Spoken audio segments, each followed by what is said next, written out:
Bárbara dos Prazeres, a prostituta vampira do Arco do Teles. Bárbara dos Prazeres nasceu em Portugal por volta de 1771. Não sabemos a cidade onde nasceu ou o nome de seus pais e detalhes de sua infância.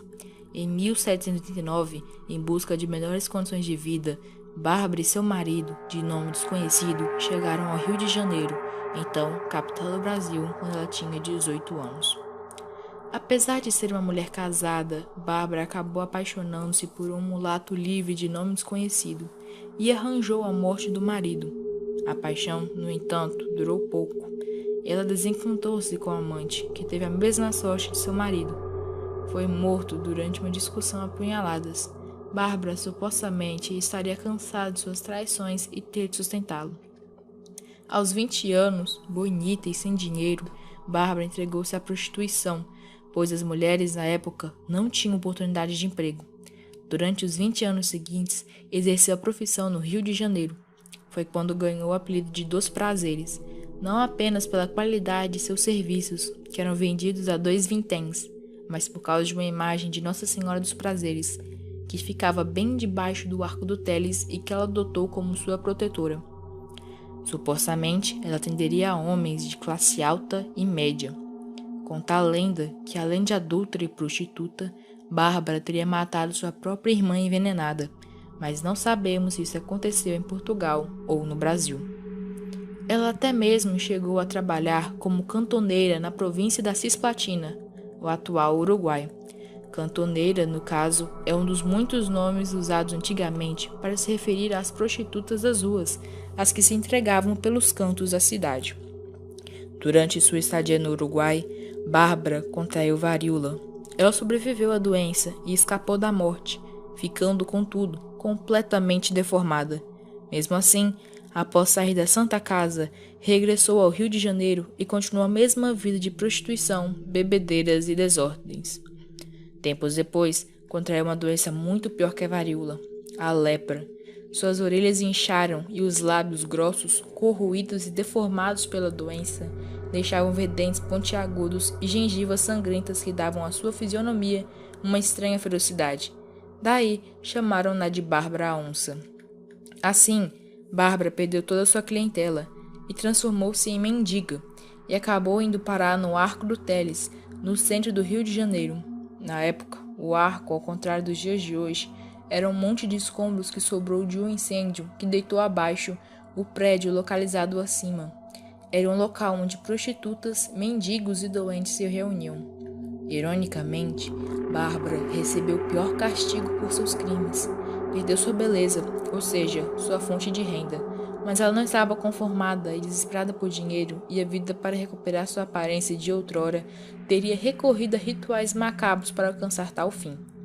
Para curar-se, Bárbara procurou ajuda entre ciganos e negros no Morro do Inheco, o atual Morro do Pinto.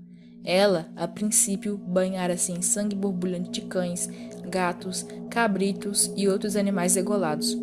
Ingeria carne de cobras, sapos e lagartixas. Os feiticeiros ainda teriam a instruído a chicotear-se com feixes e erva das 7 sangrias, só encontrável nos mangais. Mas como não obteve resultados, Bárbara decidiu adotar então outro meio de tratamento.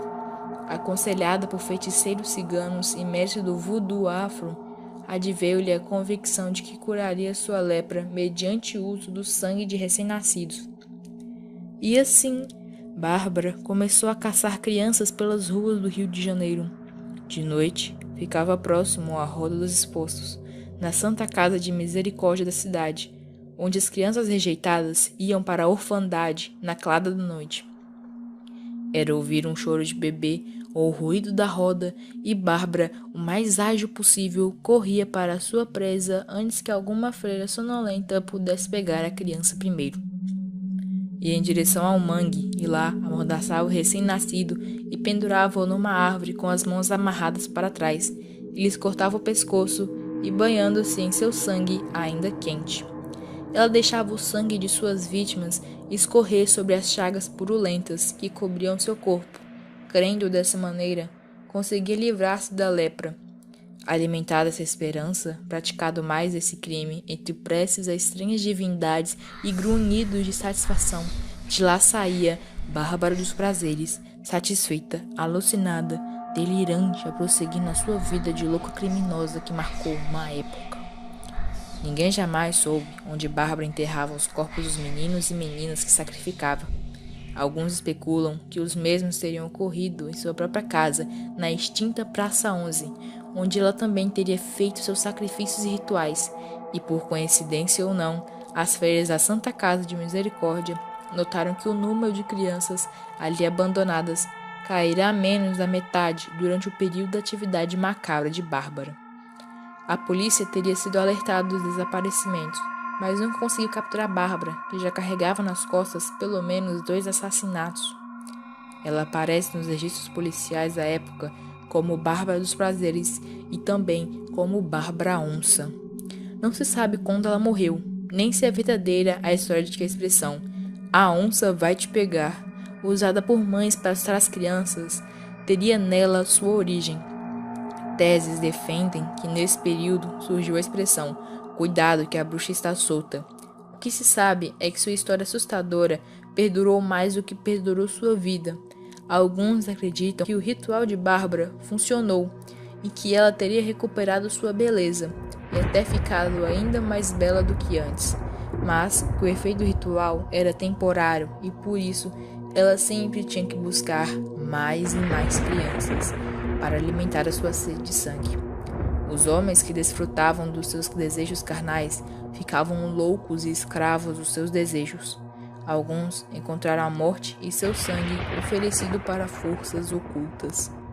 Dizem-se que até hoje, em certas madrugadas sem lua, quando já partiram os últimos garçons dos bares da Travessa do Comércio e cessou o movimento da boemia, escuta-se no beco a gargalhada de Bárbara Onça, a feiticeira, ecoando assustadoramente pelos vazios escuros do Arco do Teles.